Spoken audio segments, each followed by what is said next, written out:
ઓમ શ્રી ગણેશાય નમઃ. જય શ્રી કૃષ્ણ મિત્રો. સોમવતી અમાસની આજે આપણે વાર્તા સાંભળીશું. સોમવતી અમાસ ભગવાન શિવને અને ભગવાન વિષ્ણુને બંનેને સમર્પિત છે. માટે મિત્રો આપણે સોમવતી અમાસની વાર્તા મહત્વ પણ સાંભળીશું અને સાથે ભગવાન વિષ્ણુની મા લક્ષ્મીની અને શિવજીની કથા પણ આપણે સાંભળીશું. પૂરા ધ્યાનથી આ વાર્તા સાંભળજો. आशुतोष शशांक शेखर चंद्रमौलि चिदंबरा कोटि कोटि प्रणाम शंभो कोटि नमन दिगंबरा. ओम नमः शिवाय. ओम नमो भगवते वासुदेवाय. આમ તો મિત્રો એક વર્ષમાં 12 અમાસ આવે છે. જ્યારે સોમવારની અમાસ સાથે હોય તો તેનું મહત્વ અનેક ગણું વધી જાય છે. સોમવાર હોય અને એ દિવસે અમાસ હોય તો આપણે એને સોમવતી અમાસ કહીએ છીએ. સોમવતી અમાસનું વ્રત કરનારે પવિત્ર જળમાં સ્નાન કરીને પીપળાના ઝાડની પૂજા કરવી અને ઘીનો દીવો પ્રગટાવવો અને 8 જાતના ફળ લઈને 108 પ્રદક્ષિણા કરવી. 108 પ્રદક્ષિણા ફર્યા પછી એ ફળ ભગવાનને અર્પણ કરવા અને બીજું સૂતર વીંટીને પણ પ્રદક્ષિણા કરી શકાય છે. મિત્રો તમને જણાવી દઉં કે સોમવતી અમાસના દિવસે આ 5 વસ્તુઓનું મહત્વ ખૂબ જ વધારે હોય છે. એમાં એક છે મૌન વ્રત, બીજું છે પીપળાનું પૂજન, ત્રીજું શ્રી હરિ વિષ્ણુ અને શિવજીની પૂજા, ચોથું ગંગા સ્નાન અને પાંચમું છે સૌભાગ્યવતીની કામના. જો સોમવતી અમાસના દિવસે આ 5 વસ્તુ કરી લઈએ તો અમાસનું ફળ મળી જાય છે. અને કોઈ સંજોગવશ આપણે અમાસનું વ્રત ન થયું હોય તો પણ ચાલે જો આ 5 વસ્તુ કરીએ તો. મૌન વ્રત સૂર્યોદયથી સૂર્યાસ્ત સુધી કરી શકાય છે તો પણ તેનું ફળ મળી જાય છે. મિત્રો ભગવાન શ્રી કૃષ્ણએ ગીતામાં કહ્યું છે કે વૃક્ષોમાં હું પીપળો છું, માટે પીપળાના ઝાડનું પૂજન કરવું એટલે શ્રી કૃષ્ણ ભગવાનની પૂજા કરવી. પીપળાની પૂજા શ્રી કૃષ્ણની પૂજા સમાન ગણાય છે. આ ઉપરાંત પીપળામાં પિતૃઓનો પણ વાસ હોય છે. આપણને પિતૃઓના પણ આશીર્વાદ પ્રાપ્ત થાય છે. અને બ્રહ્મા વિષ્ણુ મહેશનો વાસ પણ પીપળામાં છે, માટે પીપળાનું પૂજન કરવું એટલે ત્રિદેવીની પૂજા કર્યા બરાબર છે. સોમવતી અમાસના દિવસે શિવ પાર્વતીની પૂજા કરવાથી અખંડ સૌભાગ્યવતીના આશીર્વાદ મળે છે. અને મિત્રો આ દિવસે ગંગા સ્નાન ખૂબ જ મહત્વ છે. આપણે જાણીએ કે ગંગાજી ક્યાંથી આવે છે. આ પ્રશ્ન જો આપણે કરીએ તો ગંગાજી ક્યાંથી આવે છે તો એનો જવાબ છે કે શિવજીની જટામાંથી. તો શિવજીને સ્પર્શ કરીને શિવજીની જટામાંથી ધરતી પર માં ગંગા આવે છે. માટે આપણાથી જે કંઈ જાણે અજાણે પાપ થયા હોય તે નષ્ટ પામે છે. માટે આ સોમવતી અમાસના દિવસે પવિત્ર ગંગા નદીમાં સ્નાન કરવું ખૂબ જ મહત્વનું ગણાય છે. આપણે ગંગા નદીએ સ્નાન કરવા ન જઈ શકીએ તો આપણા નાવાના પાણીમાં ગંગાજીનો જળ પાણીના ટીપા જરૂર પાડી દેવા તો પણ ગંગાજીનું સ્નાન કહેવાય જાય છે અને ગંગાજીનું સ્મરણ કરવું. હવે આપણે સાંભળીએ વાર્તા. કાશી નગરીમાં એક દેવસ્વામી નામના એક બ્રાહ્મણ રહે. તેની પત્નીનું નામ ધનવતી હતું. તેની પત્નીને 7 દીકરા અને 1 દીકરી. દીકરીનું નામ ગુણવતી હતું. ગુણવતી તો ગુણોનો ભંડાર. તેના મંગળ ચરણથી ઘરમાં બધા ખુશ અને પ્રસન્ન રહેતા. તેની ભાભીઓ પણ તેના પર ઘણું હેત રાખતી, ઘણો વહાલ કરતી. એક દિવસ એક બ્રાહ્મણ મહારાજ તેના ઘરે ભિક્ષા લેવા આવ્યા. 7 વહુએ બ્રાહ્મણને ભિક્ષા આપી. બ્રાહ્મણે સૌને અખંડ સૌભાગ્યવતી રહો એવા આશીર્વાદ આપ્યા. 7 વહુને એવા આશીર્વાદ દીધા. પછી ગુણવતી પણ ભિક્ષા લઈને આવી. તેને બ્રાહ્મણે ગુણવતીને જોઈ રહ્યા. બ્રાહ્મણ મહારાજ એ ગુણવતીની સામે જોઈ રહ્યા.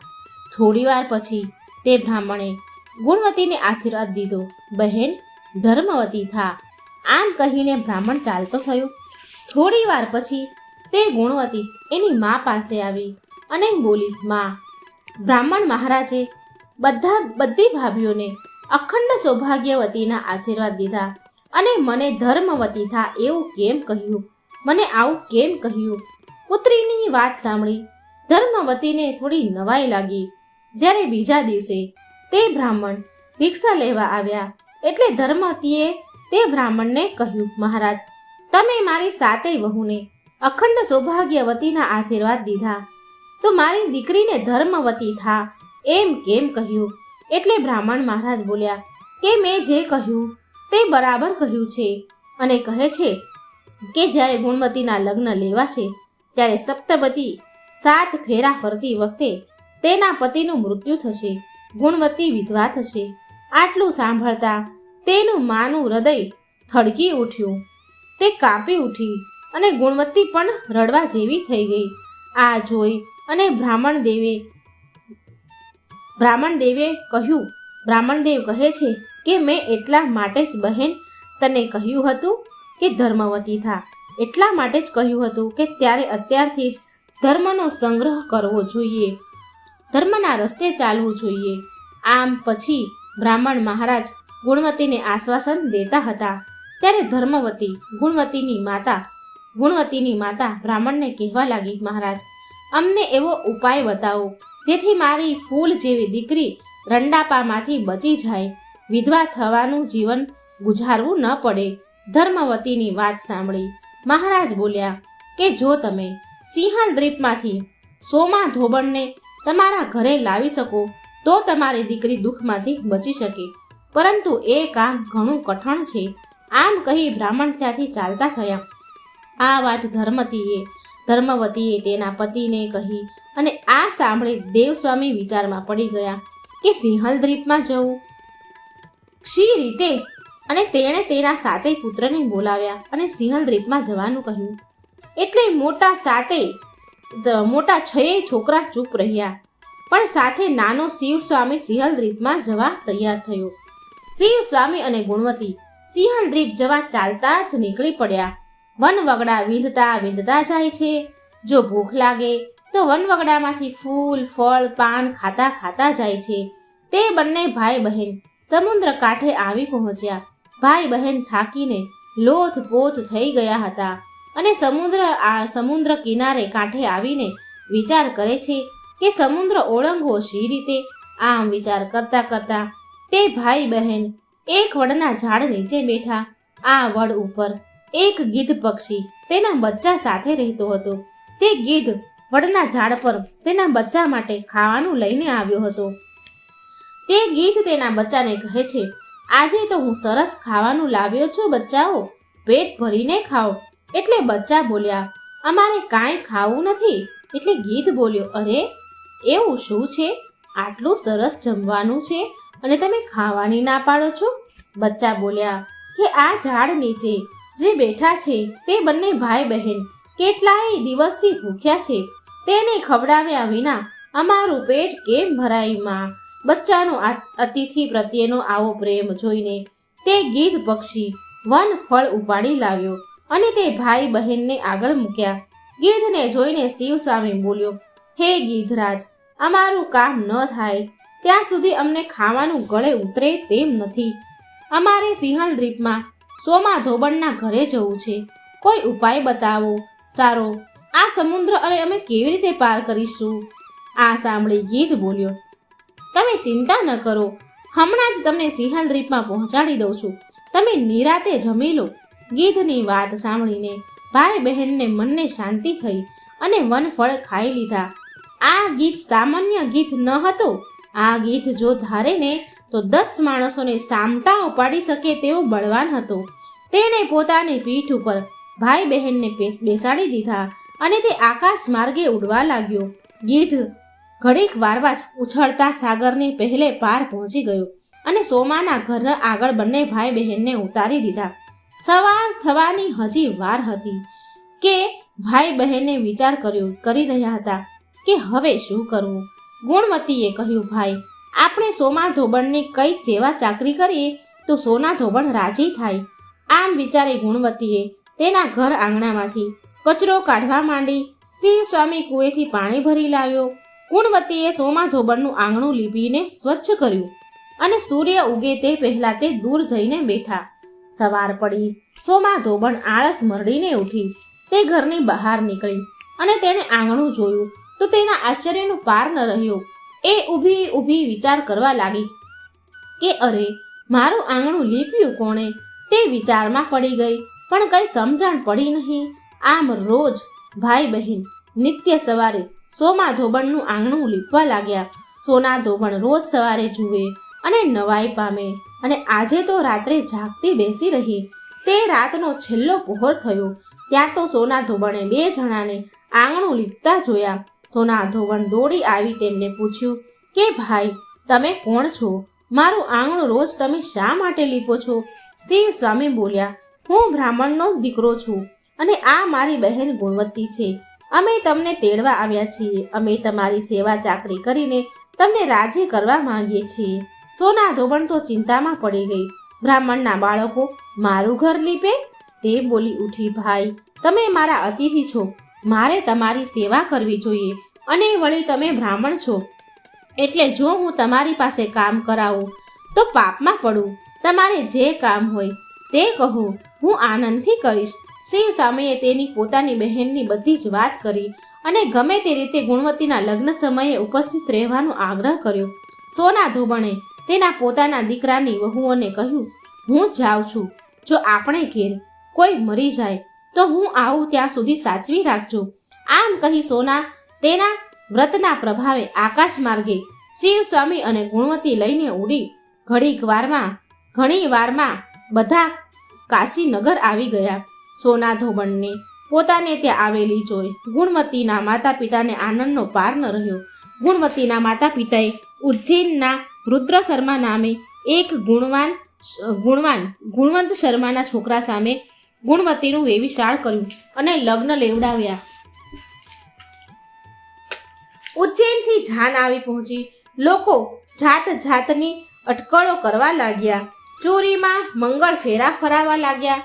ત્યાં તો રુદ્ર શર્મા બેભાન થઈને પડ્યો. લગ્ન મંડપમાં હાહાકાર વર્તાયો. સગા વહાલા કલપાત કરવા લાગ્યા. સોના ધોબણે બધાને શાંત રહેવા સમજાવ્યા અને સોના ધોબણે સોમવતી અમાસના વ્રતનું પુણ્ય અર્પણ કરીને રુદ્ર શર્મા ઉપર પાણીની અંજળી છાંટવા લાગી. રુદ્ર શર્મા તુરંત બેઠો થયો. આનંદનો પાર ન રહ્યો. ગુણવતી સોમા ધોબણના પગે પડી. સોમા ધોબણે પ્રેમથી તેના છાતી સરસે ચાપી દીધી. સોમા વિદાય લઈ સોમના ધોબણ ત્યાંથી ચાલી નીકળી. તે સિંહલ દ્વીપમાં તેના ઘરે આવી પહોંચે છે. માર્ગમાં એક બાઈ કપાસનો ભાર ઉતારીને થાક ખાતી હતી. તે બાઈ બોલી, બહેન, જરા ભાર ચડાવો ને. સોમા બોલી કે બહેન, મારે સોમવતી અમાસનું વ્રત છે, હું તમને ભાર નહીં ચડાવું. સોમા ધોબણ આગળ ચાલી તો આગળ એક બાઈ મૂળાનો ટોપલો લઈને બેઠી હતી.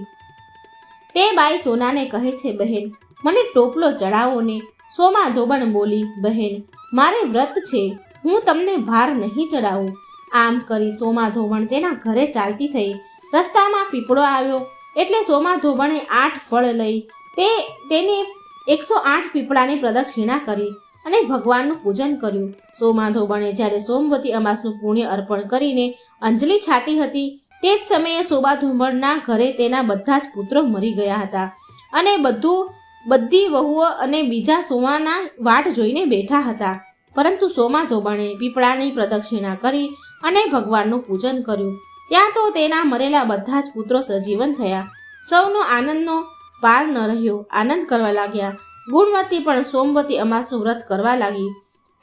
આવો આ વ્રતનો પ્રભાવ છે મિત્રો. સોમવતી અમાસનો પ્રભાવ ખૂબ જ છે, એનું મહત્વ પણ ખૂબ જ છે. તો મિત્રો હવે આપણે સાંભળીશું ભગવાન વિષ્ણુની કથા, મા લક્ષ્મીની કથા. પ્રેમથી બોલો ઓમ નમઃ શિવાય, ઓમ નમો ભગવતે વાસુદેવાય. પ્રિય ભક્તો, સોમવતી અમાસનું વ્રત ભગવાન શિવ અને શ્રી હરિને સમર્પિત છે. માટે ભગવાન વિષ્ણુને પ્રસન્ન કરવા માટે આવો સાંભળીએ બધા જ દુઃખ દરિદ્ર અને સમૃદ્ધિ દેનારી, બધા દુઃખ દરિદ્ર દૂર કરનારી અને સમૃદ્ધિ આપનારી ભગવાન વિષ્ણુની કથા. પવિત્ર અને દુર્લભ કથા. આ કથા સાંભળવાથી સોમવતી અમાસની વાર્તા સંપૂર્ણ ગણાય છે. એકવાર નારદજીએ ભોળાનાથની સ્તુતિ કરી અને પૂછ્યું, પ્રભુ, તમને પ્રસન્ન કરવા માટે સૌથી ઉત્તમ અને સુલભ સાધન શું છે? હે ત્રિલોકના નાથ, તમે તો નિર્વિકાર અને નિષ્કામ છો. તમે તો સરળતાથી પ્રસન્ન થઈ જાઓ છો. છતાં પણ મારી જાણવાની ઈચ્છા છે, તમને શું પ્રિય છે? શિવજી કહે છે, આમ તો મને નારદજી ભક્તનો ભાવ બહુ પ્રિય છે, છતાં પણ તમે પૂછ્યું છે તો હું તમને બતાવું છું. મને જળ સાથે બીલીપત્ર બહુ પ્રિય છે. જે અખંડ બીલીપત્ર શ્રદ્ધાથી મને અર્પણ કરે છે, હું એને મારા લોકમાં સ્થાન આપું છું. પ્રિય ભક્તો, એ સમયે નારદજી ભગવાન શંકર અને માતા પાર્વતીને વંદના કરી એમના લોક ચાલ્યા ગયા.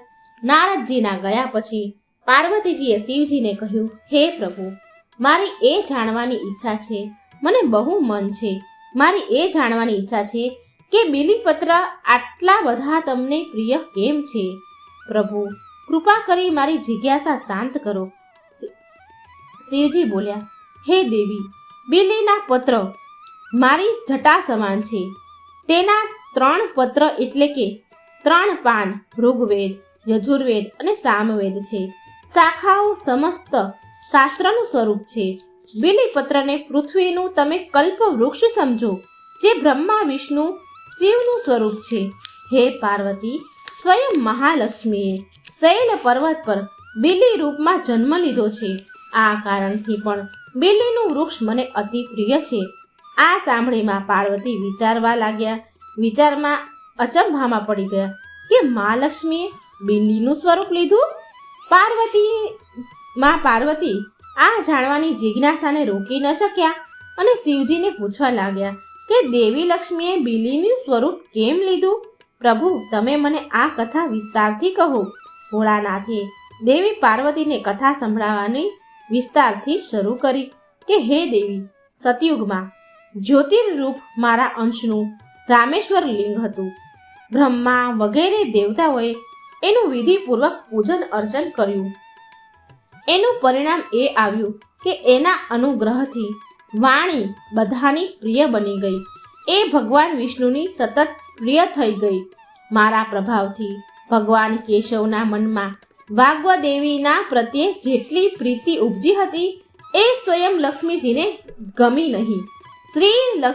લક્ષ્મી દેવીને શ્રી હરિ પ્રત્યે થોડી દૂરી પેદા થવા લાગી. તે ચિંતામાં પડી ગયા. દુઃખી થઈ નારાજ થઈને લક્ષ્મી દેવી ચૂપચાપ પરમ ઉત્તમ શૈલ પર્વત પર ચાલ્યા ગયા. ત્યાં એમણે તપ કરવાનો નિર્ણય લીધો અને ઉત્તમ સ્થાન શોધી લીધું. પછી મહાલક્ષ્મીએ ઉત્તમ સ્થાન શોધીને મારા લિંગ વિગ્રહની ઉગ્રહ તપસ્યા આરંભ કરી દીધી. એની તપસ્યા કઠોરથી કઠોર બનતી ગઈ. હે પાર્વતી, થોડા સમય બાદ મહાલક્ષ્મીએ મારા વિગ્રહથી થોડા ઉદ્ધળમાં વૃક્ષનું રૂપ ધારણ કરી લીધું. એ મંત્રો અને ફૂલો દ્વારા મારું પૂજન કરવા લાગ્યા. આમ મહાલક્ષ્મીએ કોટી વર્ષ એટલે કે 1 કરોડ વર્ષ સુધી ઘોર આરાધના કરી. અંતમાં તેણે મને અનુગ્રહ પ્રાપ્ત થયો. એમનો અનુગ્રહ મને પ્રાપ્ત થયો. હું ત્યાં પ્રગટ થયો અને લક્ષ્મીજીને આ ઘોર તપની આકાંક્ષા ઈચ્છા પૂછી અને વરદાન આપવા કહી તૈયાર થયો. મહાલક્ષ્મીએ માંગ્યું કે શ્રી હરિના હૃદયમાં હું મારા પ્રભાવથી જે વાગ્દેવી માટે જે સ્નેહ ઉત્પન્ન થયો છે તે સમાપ્ત થઈ જાય. શિવજી કહે, મેં મહાલક્ષ્મીને સમજાવ્યા કે શ્રી હરિના હૃદયમાં તમારા સિવાય બીજું કોઈ માટે પ્રેમ નથી. વાગ્વદેવી માટે એમના પ્રેમ નથી, પરંતુ શ્રદ્ધા છે. આ સાંભળીને લક્ષ્મીજી ખૂબ ખુશ થયા અને ફરી શ્રી વિષ્ણુજીના હૃદયમાં સ્થિર થઈને નિરંતર તેમની સાથે વિહાર કરવા લાગ્યા.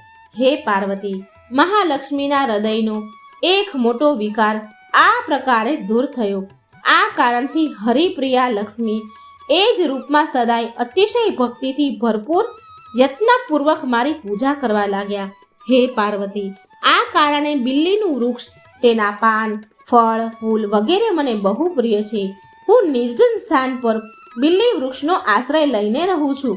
બિલ્લી વૃક્ષને સદાય સર્વ તીર્થમય અને સર્વ દેવમય માનવું જોઈએ. એમાં જરા પણ શંકા નથી. બીલીપત્ર, બિલ્લી ફૂલ, બિલ્લી વૃક્ષ અને બિલ્વક કાષ્ટના ચંદનથી જે મારી પૂજા કરે છે એ ભક્ત મારો પ્રિય છે. બિલ્લી વૃક્ષને શિવ સમાન જ સમજો. એ મારું શરીર છે, જે બિલ્વ પર ચંદનથી મારું નામ લખીને મને અર્પણ કરે છે. હું એના બધા પાપોમાંથી એને મુક્ત કરીને મારા લોકમાં સ્થાન આપું છું. હે પાર્વતી, એ વ્યક્તિને સ્વયં દેવી લક્ષ્મી નમસ્કાર કરે છે, જે બિલ્વેથી મારી પૂજા કરે છે.